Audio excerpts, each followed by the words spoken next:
Hello everybody, I thought I'd put together a little tutorial today to show you how to do the most basic thing that you could want to do when you're interacting with the Fediverse. Well, actually no. The most basic thing you could do is sign up for an account on Mastodon.social. The most basic thing you need to do if you want to create your own instance. Now you can sign up for any number of services. You'll find that the experience is quite similar if you go with the VPS route or if you go with the managed hosting route. Now, I'm going to show you today how to do it the managed hosting way, and these things are transferable to any managed host. They'll generally have a similar sort of flow. Although, of course, I think that the FediHost flow is just chef's kiss, the best of all of them. So if you jump over to your dashboard, you can get here by signing up for FediHost. Just go to the pricing page, choose your plan. In this case, I've already signed up and I'm set up with the Consultatron account. Consultatron is a robotic consulting service based in the Northwest Territories of Canada. This is Consultatron. It's a very serious and very real thing. So if we jump over to the dashboard, you can see I've already got some Consultatron demo things, but today we can create a new service just to pretend that we're doing it from scratch. So you're going to need to have your domain purchased. And usually if you sign up for a service like GoDaddy or Squarespace or Wix or anywhere that you can buy a domain, you'll have this DNS settings or DNS configuration that let you choose where the subdomains go, choose where stuff points at. So say you've bought your domain through a service like Squarespace, you'll have this kind of DNS settings page, and it will look something like this. There'll be a list of things where it says something like host, and it'll have a record type, and then it will have data or value at the end. So buy your domain, make sure you've found this page. That's step one. Step two, let's jump over to FediHost. Right, so grab your new service, put it in your basket, clickety-click. I'm going to choose a basic Mastodon plan here. And then this is where you can configure a domain. On FediHost, and I think on our competition, you can type in something here and just use a FediHost domain. I recommend this if you're just wanting to test the waters to see what it's like. I would not recommend getting a FediHost subdomain if you're serious about using the Fediverse, because you don't own it, right? And the Fediverse is all about portability and having control and ownership of your data. We're just doing this as a favor. You can choose from one of these two domains that you want to use, that you might want to use. We want you to be independent. We want you to be able to move. And if you establish your whole brand around having your subdomain .fedihost.co, then you're now locked in, and we basically control your domain, which we don't actually want to do.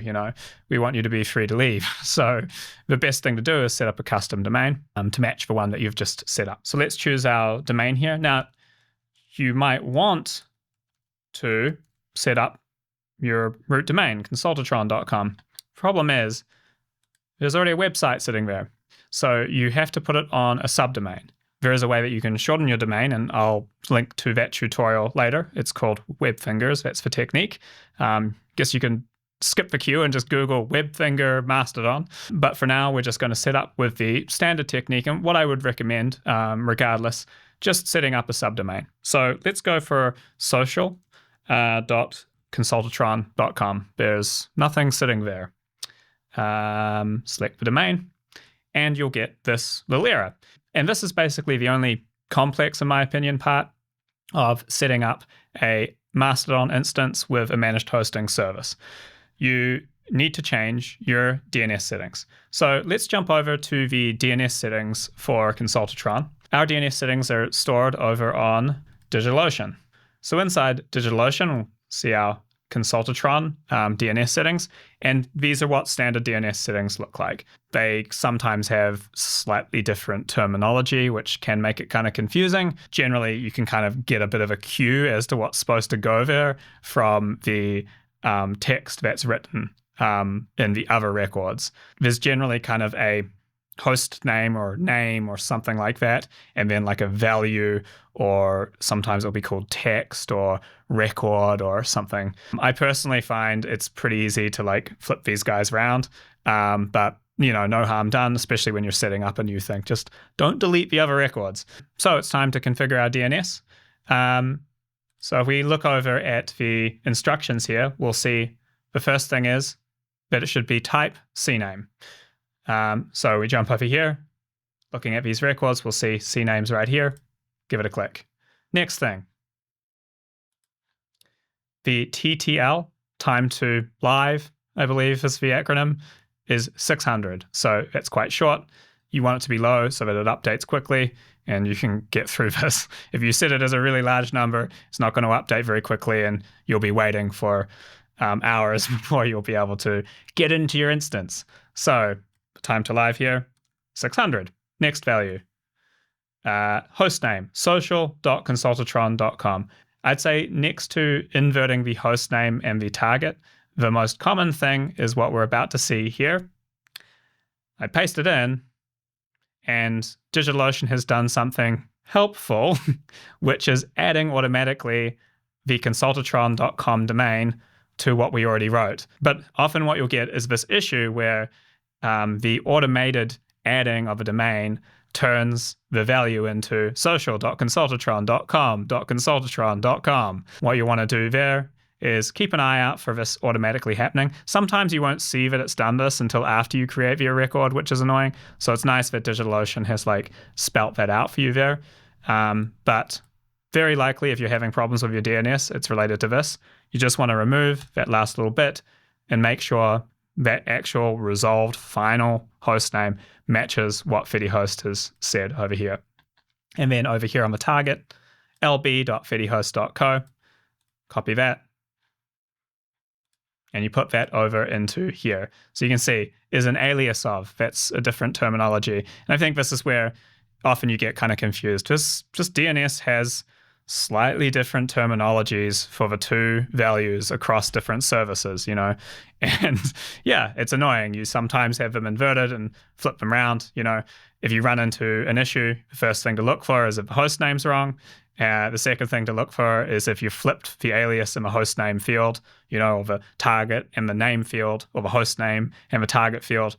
You know what I mean? Basically, you have one field which is the address, and one field which is what it says at that address. That's what these two fields essentially are. Yeah, thanks to the confusing terminology and the fact that if you're anything like me, you only open something like this once every 6 months, or this might be the only time in your life.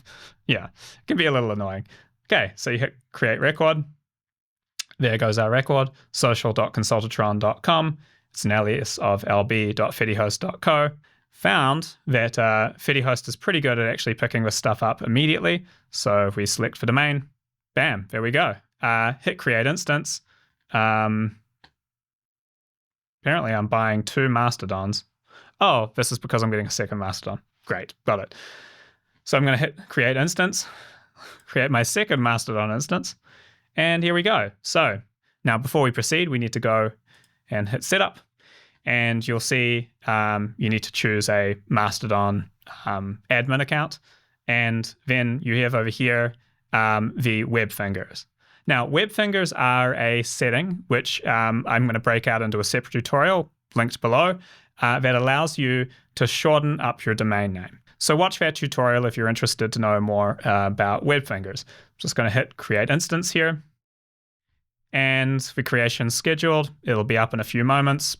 And you'll see it's all provisioned and running now. So you go to edit, grab your root email, copy your password, click visit to open up the website, hit login, put your email in there and your password, hit login, and boom, there you go. You've got yourself your totally blank and ready to configure Mastodon instance.